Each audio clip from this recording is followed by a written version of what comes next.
Voici une technique intermédiaire pour vous apprendre à camoufler les tatouages. Elle nécessite à la fois les fards à l'alcool, mais également un petit peu de fond de teint, du correcteur et de la poudre. Celle-ci est très utile pour vous aider à appréhender le fard à l'alcool et comment venir neutraliser une nuance avec ce dernier. Ça peut vous permettre de venir analyser davantage votre tatouage, voir quel sous-ton le compose pour savoir quelle gamme de orangé vous allez devoir utiliser. Bien évidemment, si vous vous êtes entraîné avec la technique précédente, soit le tout au correcteur, ce sera plus simple pour vous. Toutes ces étapes font partie d'un processus pour vous apprendre à utiliser le fard à l'alcool seul. L'utiliser comme ceci, en complément de fard correcteur que vous allez utiliser pour venir faire vos beiges et votre carnation, va vous aider. Donc là, classique, on vient camoufler le tatouage, toujours en faisant des petits pointillés. Encore une fois, quand on tatoue, l'aiguille vient appliquer l'encre sous la peau, en faisant des pointillés, quelle que soit la technique de tatouage utilisée. C'est pour ça qu'il faut venir recréer ces pointillés, surtout quand on va venir faire la nuance orangée qui vient camoufler les zones bistres.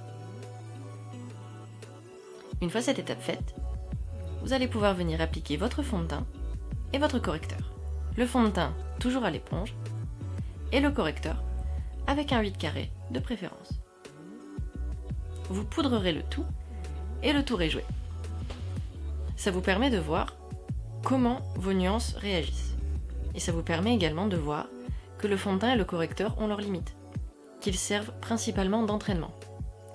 Et que sinon, dans le domaine professionnel, ils sont assez contre-productifs. Si on doit repasser à chaque fois au niveau des nuances, on perd un temps fou.